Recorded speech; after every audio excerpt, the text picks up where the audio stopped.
stop being lazy. Yeah. And I became creative. And I learned how to create it. And now that pride's for me. So come see. Oh, come here. Welcome back to the Silver Lining Podcast. I'm your host, Sterling Pearl, and this is my co-host, Cam Bigelow. Welcome. Hey, y'all see the belt up there, man? This is it's we got a little bit of an old school wrestling fan over here, so I got to make the old school wrestling references for you. So yeah, man. Look, we looking to get into a few things about the Falcons. Some of the things we saw about the Bucks. Look forward to next week, and just some general stuff that I wanted to talk about. And one of the first things I want to get into, right? So, we're about 8 games into the year. Still a lot to see how things play out. But recently, this past Sunday, your boy in Indianapolis, Anthony Richardson, got tired in the middle of a game, had to come out, and been playing well this year. Been playing actually like amongst the worst quarterbacks in the league. And he's going to be benched for Joe Flacco. And Bryce Young got benched this year as well, and he only got his job back because the incumbent got hurt.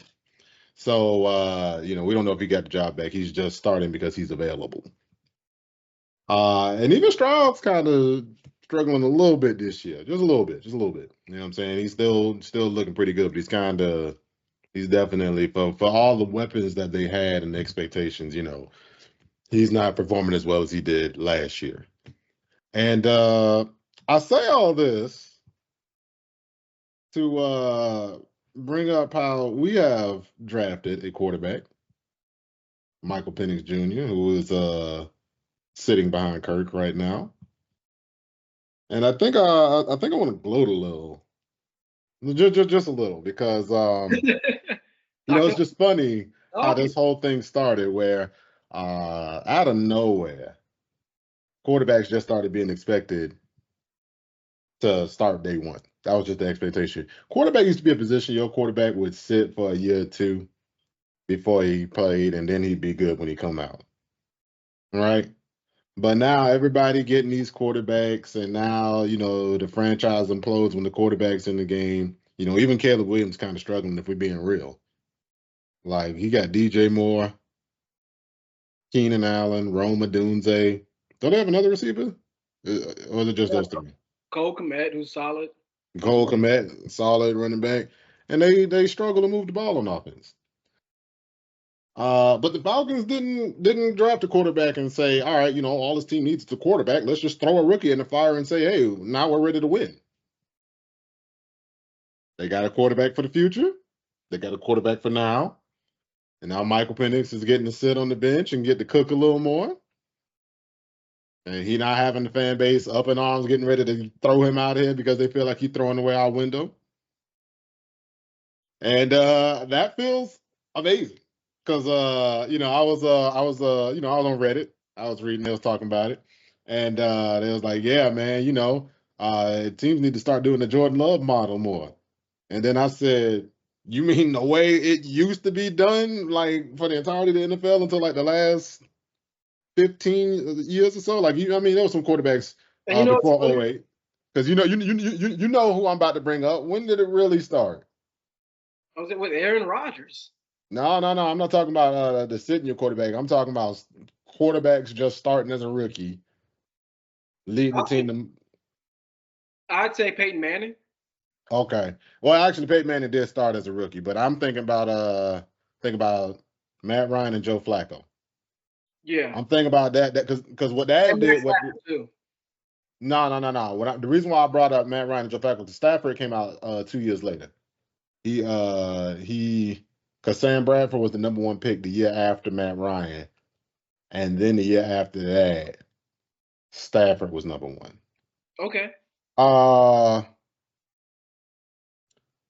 But what I mean is what was different about it. So I believe Ben Roethlisberger started his rookie year. He won a bunch of games. Then the next year they won the Super Bowl. So that was probably the most successful one I can think of as a rookie, just coming in and doing it. But with Matt Ryan and Joe Flacco, that's when it kind of started a trend of people always doing it. Because you would get some people doing it here and there, but it wasn't a trend. Became a trend with those two because the started rookies, they both made the playoffs and then subsequently had a lot of success after.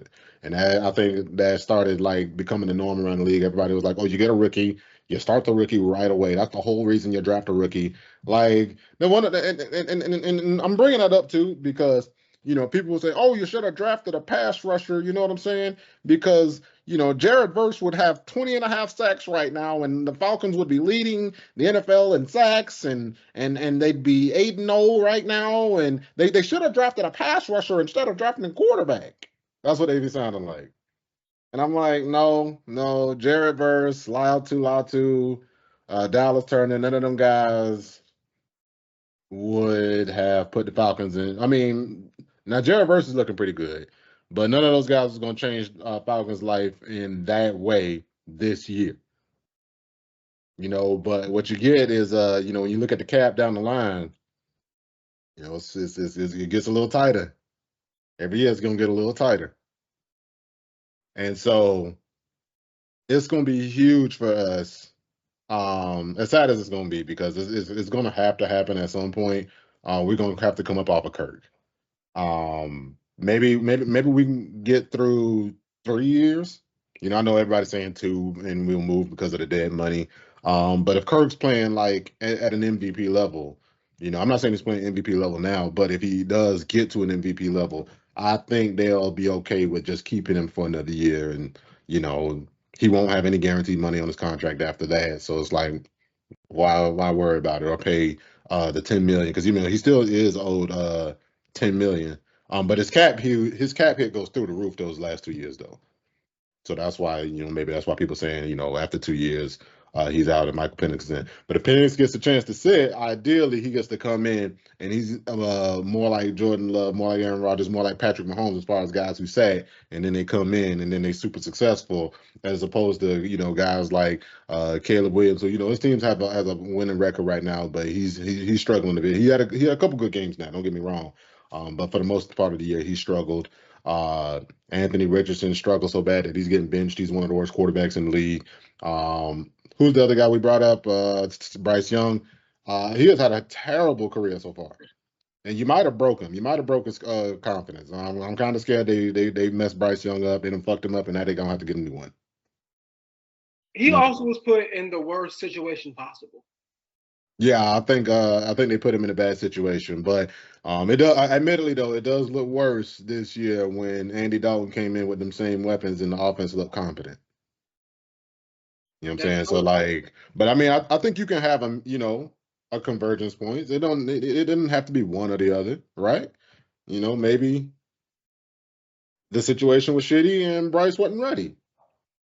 You know what I'm saying? Bryce can be part of the problem without being the whole problem. But point is, we've seen these teams that's trotting out these rookies and they forcing them out there. And then they get the other guy in, and turns out the offense is completely and totally capable of putting up points and being explosive, but they struggle with their rookies that they forced in too early. You know what I'm saying? So I'm gonna go ahead and gloat about that a little bit because it looks like the Falcons. Everybody else's misstep makes the Falcons look that much smarter. If the Falcons keep winning and everybody else quarterbacks keep looking shitty, the Falcons look smarter than them. And I love that for us because we don't always get that. Hell, even Patrick Mahomes had a year. That's what I'm saying. He sat like almost all of the first year. Maybe he started like a game at the end of the year, and then the next year he was off and rolling. And so that's all I'm getting at, man. People wanted to flame him for that, but the move looks smarter. And as long as the Falcons keep winning, as long as Kirk keep looking good, the move looks smarter and smarter. I can see Kirk being a Falcon for 2, 3. To be honest, at least 3 years.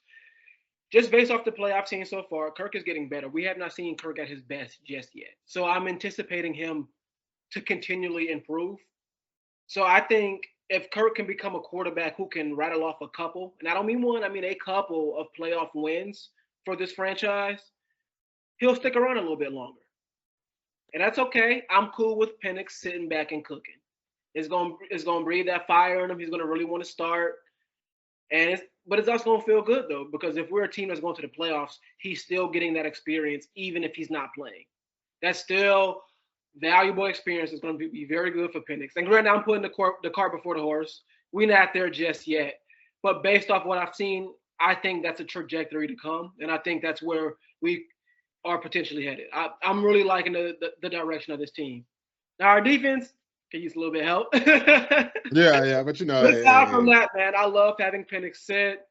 It's a little bit of revisionist history. It's a little bit of hindsight bias because I ain't going to hold you.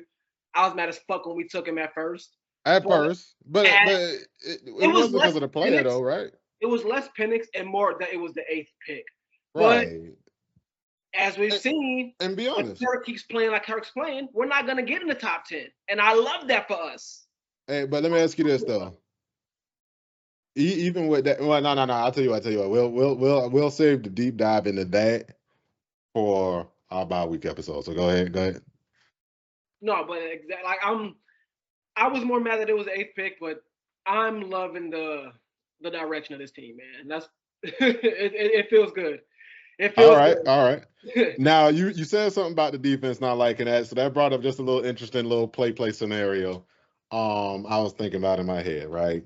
So I know we're not really feeling Jimmy Lake with the defense, and it would have been nice to have Ryan Nielsen. And I was just thinking about how Ryan Nielsen, he left because he wanted to take his destiny into his own hands. He didn't just want to wait around and get canned when the next coach comes in, doesn't have him on the staff, and then he ends up getting canned late and not being able to find a defensive coordinator job.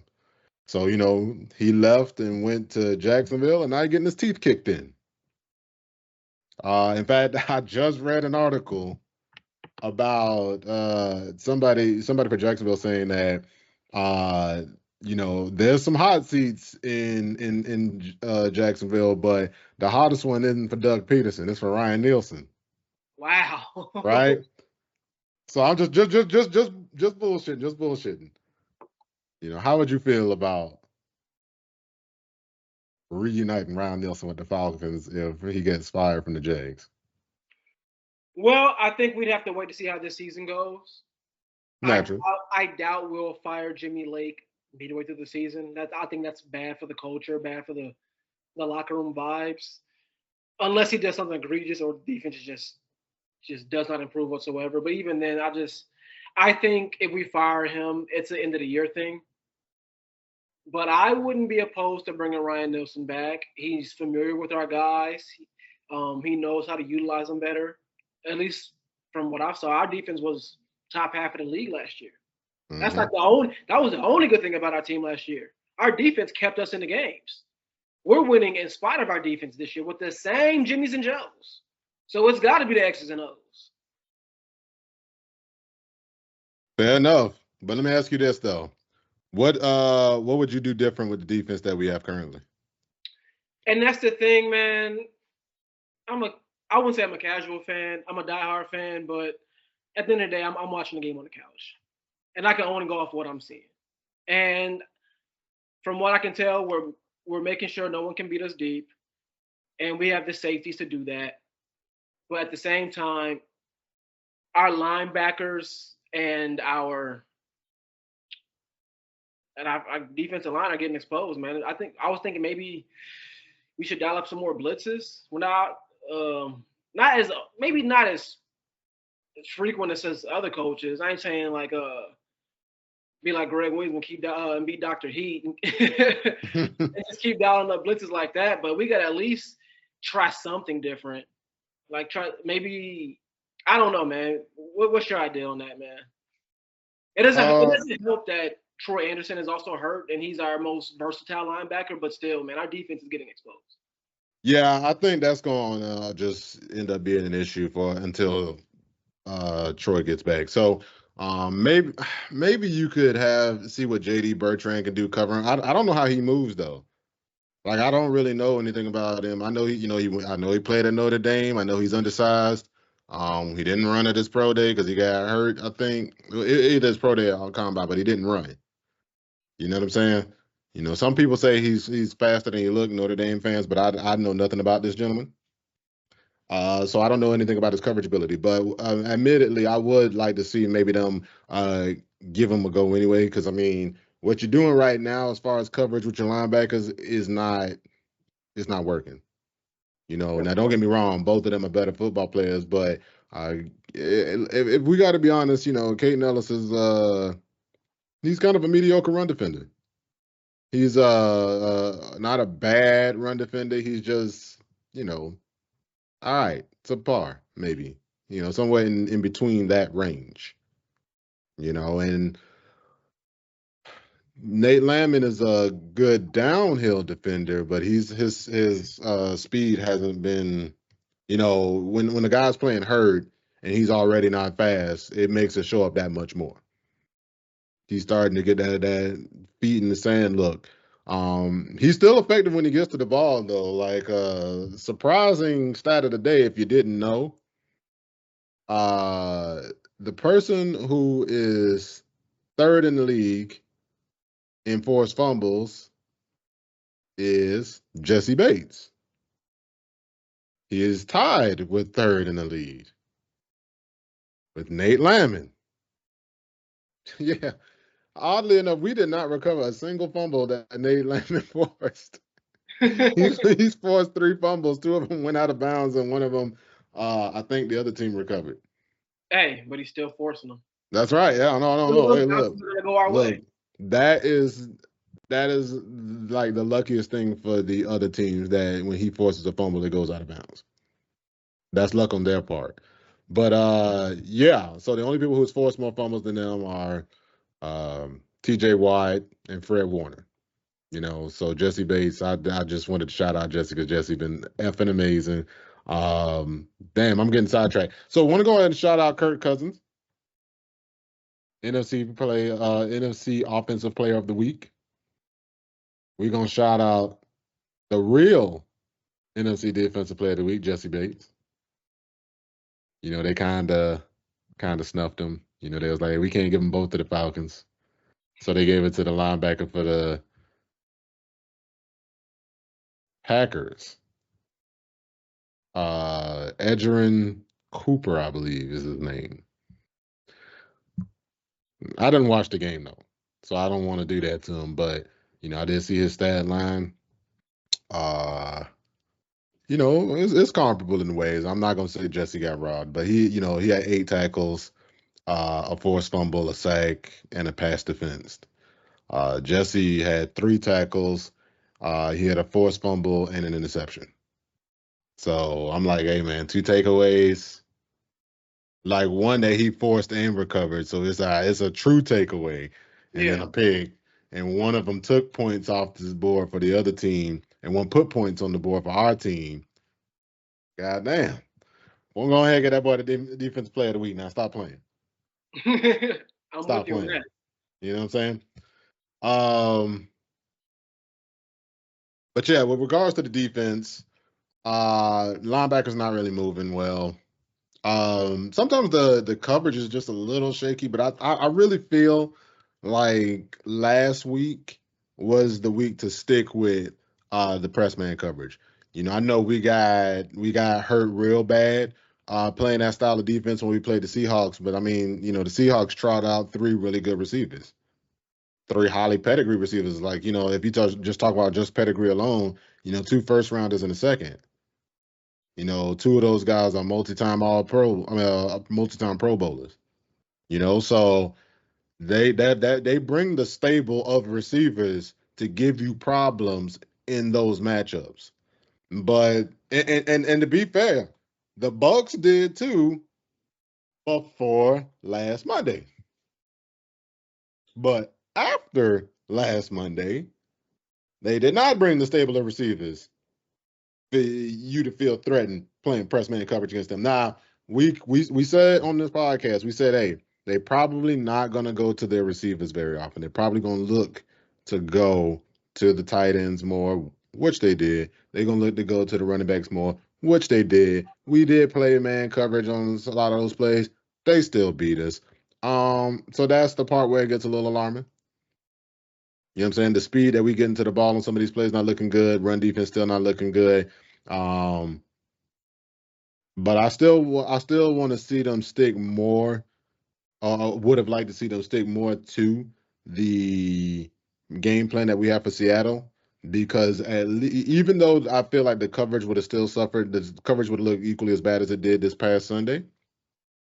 I feel like we would have got more pressure, because we did get more pressure. Now Seattle's, they awful at protecting the quarterback, so maybe that's why. Maybe for once in our life we almost took advantage, because we only got one sack, but we almost took advantage of all of their weakness in that way.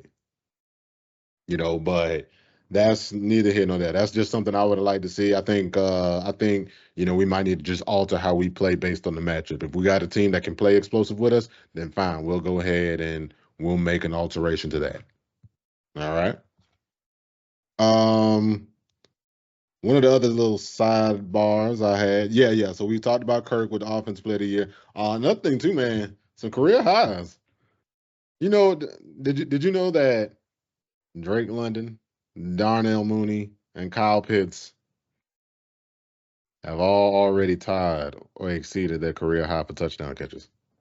I saw that, and we 8 games in.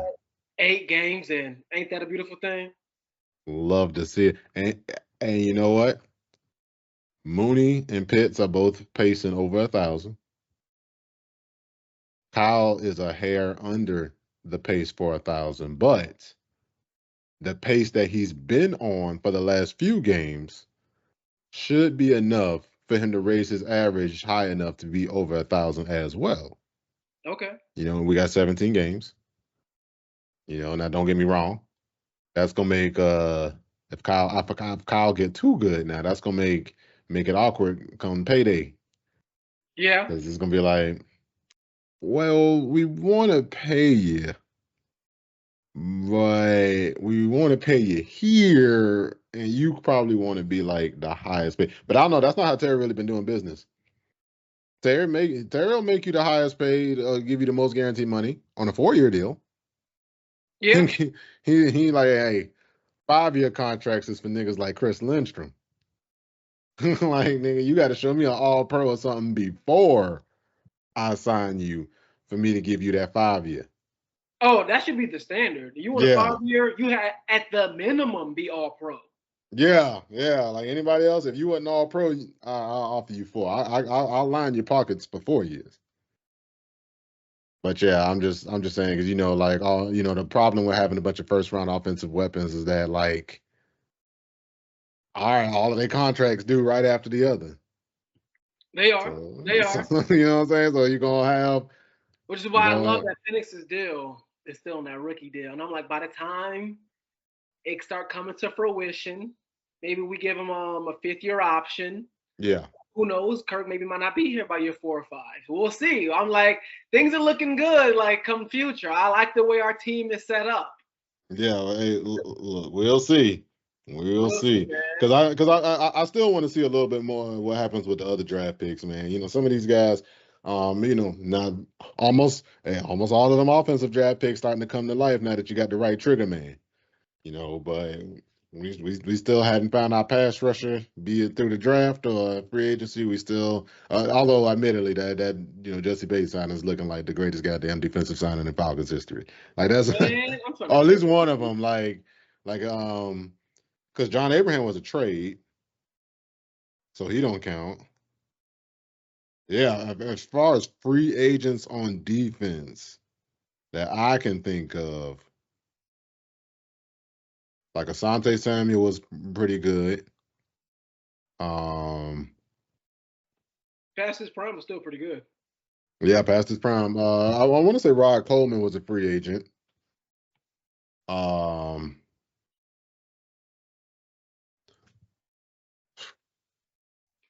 I can only think back to about 2003. But yeah, no, I think in my time being a Falcons fan, I think he's clearly been the best. You know what I'm saying? But we'll see though, because the team gonna end up looking a lot different in the next 4 years. So I think maybe we might need to start looking at every year as like a Super Bowl window, even though I don't view this as a Super Bowl team.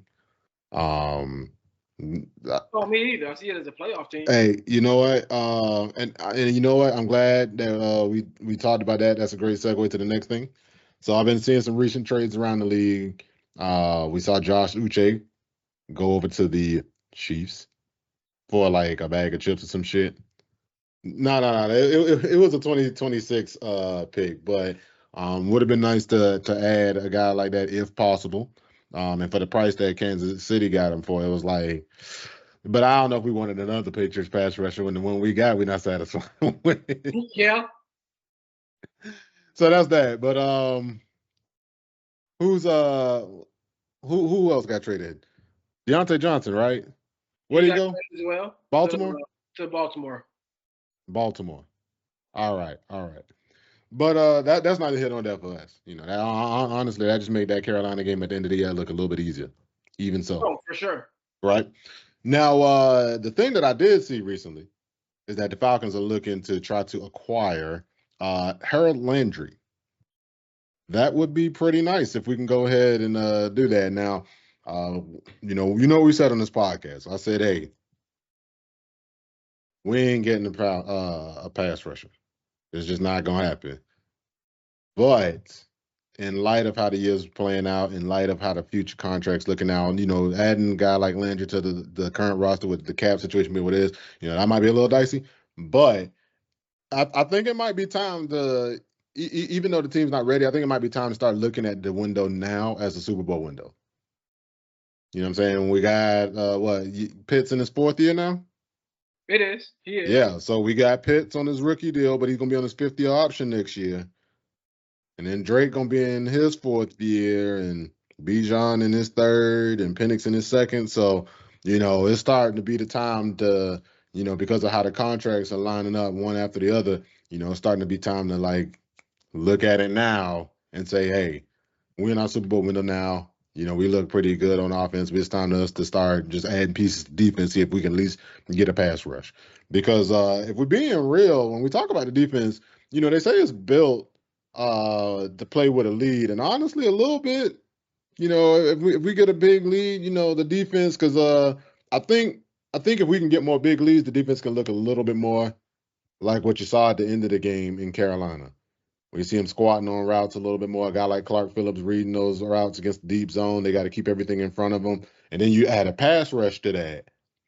And now you're getting pressure on the pass of the quarterback throwing on these routes where the cornerbacks are squatting on their routes, and then they're able to get interceptions and force more turnovers. You know what I'm saying? So that's that. So yeah, let's get into just touch on a couple things about Tampa. Anything else you wanted to add to our rapid reaction about what you saw in that Tampa game? Now that we didn't got a chance to cool off, let it simmer for a couple days. Anything you see? Something we got to do a better job at is closing out games. I'm glad we were able to beat Tampa, and credit to Kirk on that scramble. Yeah, and that QB sneak, man. Yeah. Man, those 2 plays right there made my Sunday right there. And look, another thing we downplaying too about the quarterback sneak, that was 4th down. It was. Like, don't get me wrong, the game wouldn't have been over. They still had to score. But, the Falcons looked at that situation and said, kick a 54-yard field goal or just keep the offense out there and they're going to have to get this yard for us, or we're going to, and the Bucs just going to have to get a shorter field. Yep. And so, yeah, that happened. That was good stuff right there. Yeah, but we just got to do a better job at closing out games. Just that fumble, giving up a touchdown immediately, putting our team in a position where, damn, now our defense got to lock in so we don't collapse and don't lose this game. Like, just being able to close out games better than that. Aside from that, I think our team played well. Defense collected themselves in the second half, made a couple good plays to turn the tide, got some key turnovers. I liked what I saw in Tampa. Offense looked great.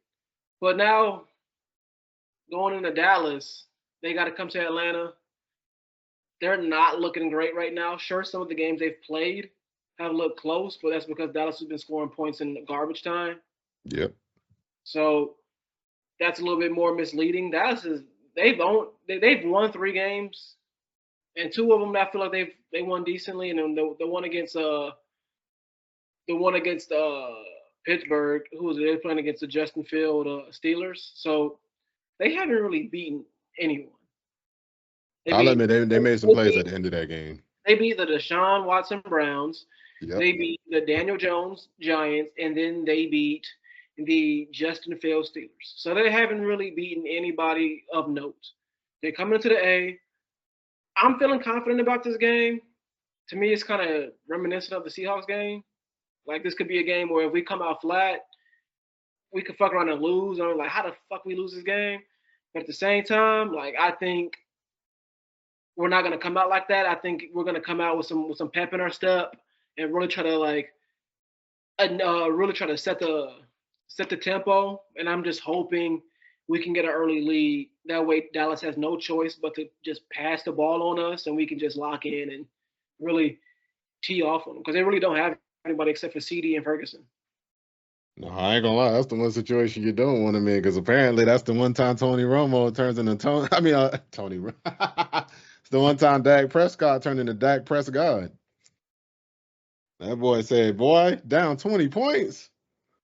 Boy, it's Yeah, the but one time to shine." hopefully he don't turn into him until like halfway through the 4th. But so the one thing I am a little nervous about, this was one of the things I was nervous about with the Seahawks game because I felt like, we overmatched Seattle. Seattle marched in the right in Buffalo and went right back to their losing ways. So they're down 3-4, but they can get that one against Atlanta, boy. But I didn't want, that game got me down some, but I didn't want to overreact to it because at the end of the day, that didn't give the feeling of, we came on the field and we're just completely outmatched from the beginning, right? To me, that gave the feeling of a game where we were already playing kind of bad, and by bad I mean worse than normal, because the defense is bad. Let's just call it what it is. But they were playing worse than normal, right? And also, the game kind of just got out of hand. You know what I'm saying? We started turning into a one-dimensional offense, and Kirk had some turnovers in the second half, and so it was a game that just it got out of hand. It didn't get the feeling like, all right, we just got steamrolled, right? But when you talk about one similarity I really see between the Cowboys and the Seahawks is that both of them are, I mean, it's early, but both of them veritably fighting for their season. Seahawks, they were 3-0. They on a 3-game skid. They going into the house of a team that just won 3 in a row, with a 1:00 kickoff. Like, they feeling like, hey, we need to be ready or, our season might be about to be over early.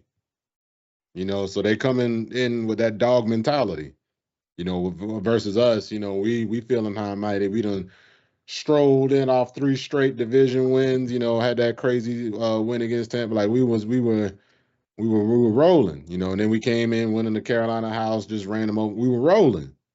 You know what I'm saying? So mentality wise, I feel like they had a lot more sense of urgency. And that's what I'm nervous about with Dallas too. Now, to be honest, Dallas has been looking like a clown show. One of those things that happens a lot historically with a Mike Zimmer defense is that it always takes his teams a year, at least a year, to get the defense down because he always runs an extra complex scheme and he doesn't pare it down until he can get the defense fully installed, if you will. You know what I'm saying? Like, let's just keep it simple for him because a lot of times, a lot of the best defenses, I don't know if everybody knows, but a lot of the best defenses don't have like a bazillion play calls that you normally run. They might switch up the personnel a little bit, but they might call like 6 plays, 7 plays. And a lot of times that's just all they run. They say, oh, we got this look, this the coverage we running. We got this look, this the coverage we running. All right, they showing us this look. We got these run fits and we gonna blitz or whatever. You know what I'm saying? But all of it's usually the same thing. And Zimmer like to come out here and show all these double A gap blitz looks, and he like to, with the double A gap blitz, he gonna walk the linebackers down, two linebackers into the A gaps on either side of the center. So he gonna show a lot of like pressure right up the middle. You know what I'm saying? But aside from that and how good our offense is looking with how bad the defense is looking, somebody for the Falcons was the starting quarterback at Mike Zimmer's last head coaching stop in Minnesota. It was Kirk Cousins. But yeah. So I feel I know Kirk's not this kind of guy, but I would love for Kirk to go in this game with the mentality I'm about to shit on Mike Zimmer. Because Mike Zimmer didn't really like Kirk Cousins. I was just about to say that. He didn't like Kirk like that. Yeah, I remember hearing that like the whole time. He was not a Kirk fan. He did not really protect Kirk from the media, none of that. He was not a Kirk Cousins guy. And if I was Kirk, I would want to shit on this man. Like he got a chance for I wouldn't necessarily call it a revenge tour, but yeah, he got basically the chance for the revenge tour of a lifetime. I mean, get back at Mike Zimmer, one of his head coaches. He played Minnesota in Minnesota. We play Washington in Washington. How many Man, Kirk, go ahead and get them boys something. Give them something they owe. Make them pay what they owe. Say, hey, I got something for you. Hold up now. Saints put up 44 on them. Wouldn't it be nice if we put up a nice little 50 piece? I'm going to get my hopes that high because we ain't that fortunate. But it's not unrealistic, though. Like that, sometimes Dallas defense, they come out ready. They came out ready in the first half of last week. So I'm not going to act like they complete paper mache. But they are some scrap. Like how many games did we give up more than 25? And let's compare. Now we got the Seattle game that we gave up more than 25. This past Tampa game we gave up 26, but that was 24 on defense because it was a 2-point safety. So we'll count the first Tampa game. And is that it? Yeah. And then the Seahawks game. I said the Seahawks. Yeah, Seahawks and Tampa twice. The first Tampa. And I'm not counting this past one because that was a safety that pushed it over that. Fair enough. 2 points. But how many Dallas had? How many games Dallas had with games over 25? I'm about to show y'all what bad defense really sound like. Because I'll admit our defense bad, but we Falcons fans, we dramatic. So everybody make it seem like we got the worst defense in the league. Technically won, but not really. They scored 25 points against the Ravens. No, not with how many they scored. I'm saying how many times have they given up 25 points? Oh, well, let's count. 1, 2, 3, 4 games. 4 games? That's it? Yeah. That's already better than I thought. Pretty much all 4 losses. Okay. And then the games they've won. Well, they that's right. They had a bye week, right? No, they didn't. They're 4-3. Actually, they did have a bye week. We played 8 games. They did have a bye week. Yeah, they're 3-4, right? Yeah, 3-4. That's what I meant to say. 3-4, yeah, because I'm pretty sure San Fran's 4-4 now. Be keeping track of who got how many wins. It's nice to be able to still watch the standings. Don't get me wrong, we were able to watch the standings at this point, the last couple of years, but it was because the division was so bad. If we was 4-4, boy, we was up there. We weren't even over 500. Dog, just fighting for our lives. We was like, all right, boy, 8-9, playoff run coming. Which sucks because if we had 8-9 last year but we had the right wins, like if we would have won that second game against the Bucs, we would have been in the playoffs with an 8-9 record. Mm-hmm. Let's say a lot. Well, no, because the Saints would have still had 9-8, but whatever. All right, but the other thing too, man, Dallas offense has been looking like ass too. Now another thing I don't want, so I don't want us to come out flat because I don't want us to not come out flat. I just don't want us to necessarily not come in with the right sense of urgency in this game because Dallas is going to come out with a sense of urgency.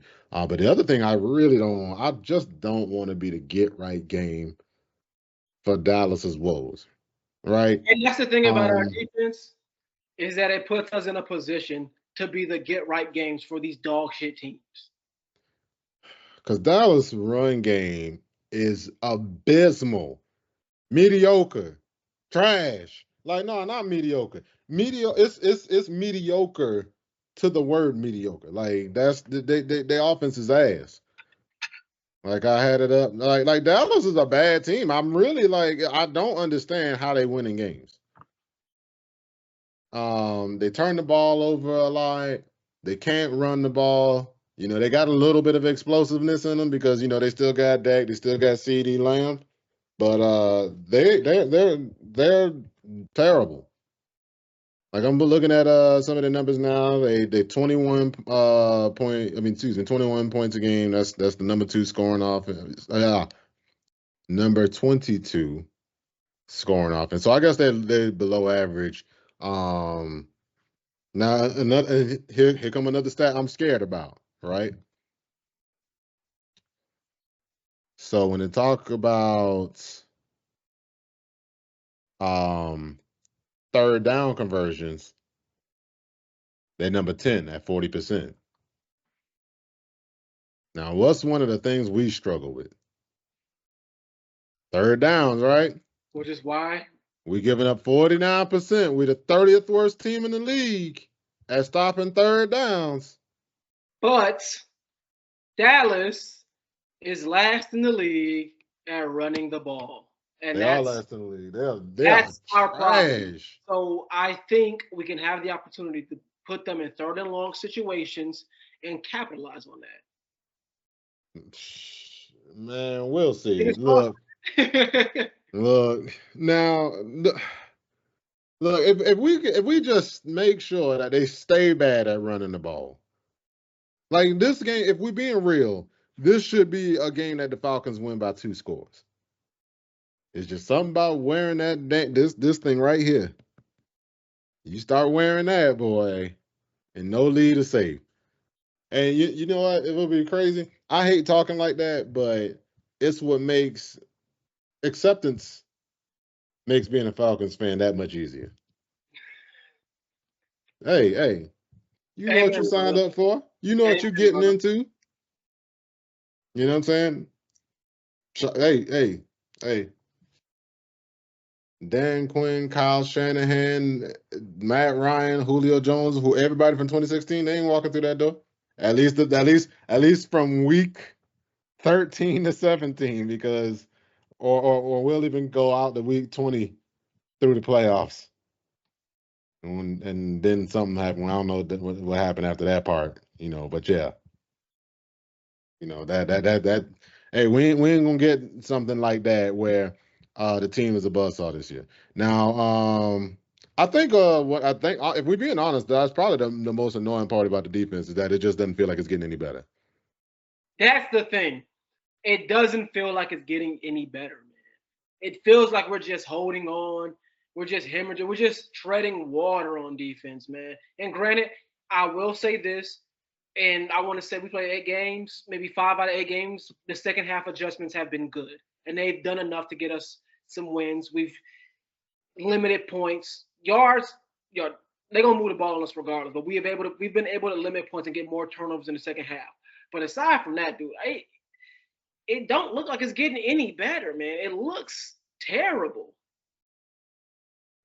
So this is what I will say about our prospects in this game, right? Because I'm seeing some good stuff here. Clearly the run game is going to be key. All right. Now I knew Dallas defense was bad. I didn't know we looking at number 31 for opponent rush yards a game. 31 out of 32. They're the 31st worst run defense in the league. 155 yards a game. And they can't run the ball. They run the ball for 74 yards a game. That's number 32. It should be in the bag. Our offense, because if we can run the ball, the entire playbook's open. We should be in third and shorts. We should be. What's the minimum? Do we say that they need to score a season high in points this week? Should we be expecting that, or am I being too disrespectful? You said we should be expecting it from our offense or theirs? From our offense, a season high in points. That's not unreasonable. Dallas's defense is not good. Micah Parsons is out. Their best defensive player is out. Trevon Diggs is. He messed up his leg, right? It all depends on what. No. Is Diggs? No. Am I thinking about Steph? Yeah, he's out for the season. Okay, but Trayvon's still playing, right? He's not hurt? He's not hurt. He's still playing. So, and even then, like their defense has more holes than our defense does. Hey, man, that's saying something. Their defense is worse than ours. So we should be able to score some points on these boys. I'm anticipating us, and this, as long as we come out with a sense of urgency, like you mentioned before, that should be the title of the episode, sense of urgency, because that's what we need to come out with to win this game. If we do that, that alone will win us the game. Just coming out hot, coming out strong, limiting turnovers. Don't make mistakes. Which we have. Right. This one is just get the feel of a game where, like, just don't do stupid shit. Right? Yes. Don't give up explosive plays. Don't turn the ball over. Don't get road graded in the already awful run game they have. Just don't let Rico Dowdle and Ezekiel Elliott and Dalvin Cook run on you. Is that hard? Who's their kicker? They have the best kicker in the league. Let him beat us.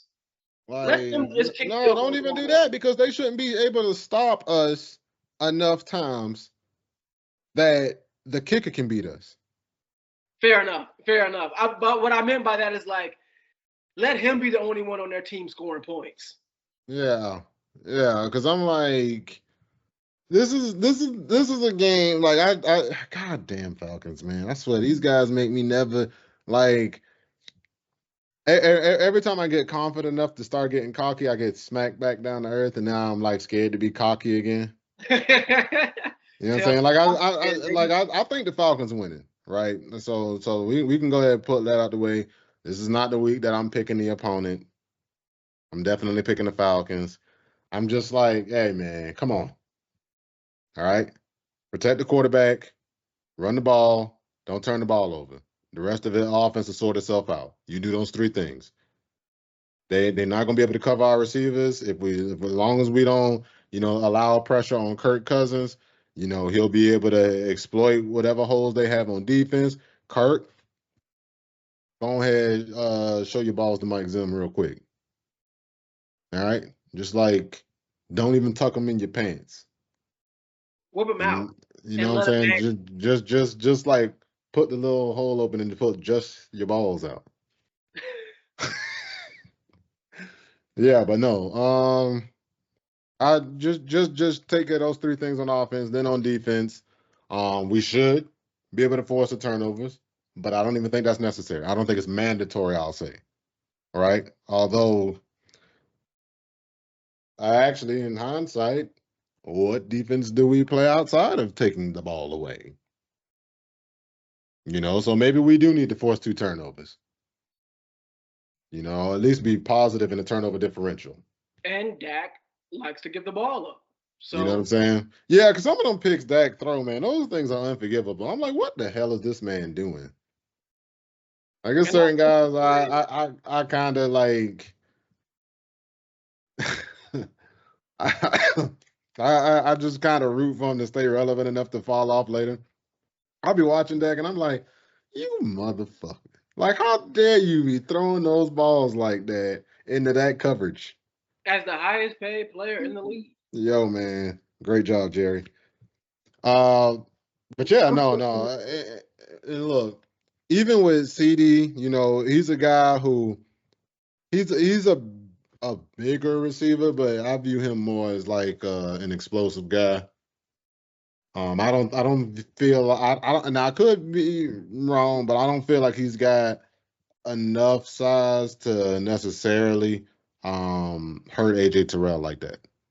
You know what I'm saying? I don't feel like he's gonna, abuse AJ to the point where their offense is getting a bunch of explosive plays, and now we feel like we got to play catch up or anything like that. But honestly, though, if this game turns into a shootout, that still favors us because we can always slow the run game down, and we can slow the game down with our run, but also we can stay balanced on run.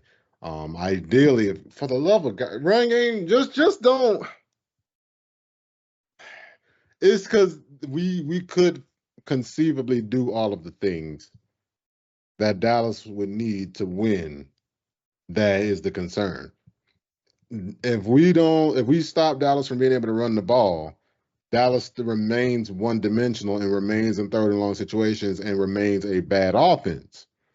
But if we go out there and then let Dallas do what they want on the ground, all of a sudden they can open up their entire playbook, and then you can see how explosive they really can be. Mm-hmm. Right? Because they can draw, because they're not completely destitute. I know I said earlier I was shitting on their offense. I was overreacting. I was wrong. It's not completely destitute. It's just bad. You know what I'm saying? And then it's because they can't run the ball. They can't, exactly. There you go. Right. It's like that's why you can end up in those situations. They got two granddads in the backfield, dog, and they got to get them out of there. Keep them in there this Sunday, but they got to get them out of there. Yeah, it's just I gotta go. Yeah. You know what I'm saying? So force some turnovers on defense. Stop the run. Stop the run. I said stop the run twice because just don't let them run the ball. It's that simple. If you don't let them run the ball, they remain the offense that they've been, and that's an offense that I think will not outscore our offense. Mm-hmm. All right. What's the score prediction, Cam? I'm feeling optimistic, man, and that's a bad spot to be in as a Falcons fan. But nonetheless, you knucklehead. Optimistic. I would say Falcons win 35-24. Actually, 35-27. All right.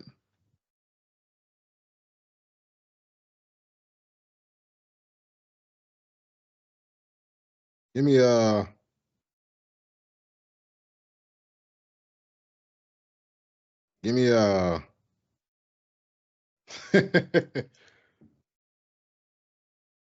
41-21 Falcons.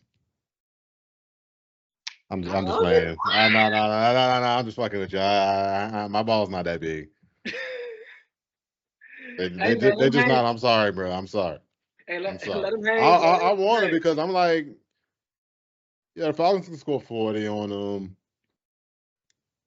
But can the Falcons hold on to 21 if we get up by 20? No. But I mean, I could pick the Falcons for a little 40-20. Oh, picking the Falcons to win by that wide a margin sounds knuckleheaded. 41. I'm gonna pick Falcons for 40. All right. Okay. Don't know if we're gonna do 40, but with how bad they run defense is, nah. Give me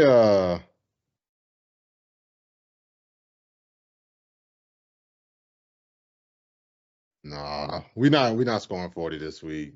I don't think the game script gonna allow it. Give me 38-24. Okay. I think it's not gonna be that because I know that trash man Dak Prescott gonna fuck the line up. And then we playing against the Falcons. You know, we gonna fuck the line up too. That's just what we do. Man, give me 40-32. Okay. I Okay. can't believe I'm picking Dallas to score 32 points. But I just know that garbage time merchant Dak he gonna F it up, man. We're gonna be winning by like a comfortable margin, and because the Falcons gonna do what we do on defense, he gonna get them late scores or he gonna mess it up. So this is how I think game script will go. I think we will have a comfortable lead at some point in the game, and I think it will get close, and then the Falcons will pull away. And excuse me, comfortable lead. The Cowboys come back. It's not going to be a real comeback. That's why I'm doing quotes for those who are only listening.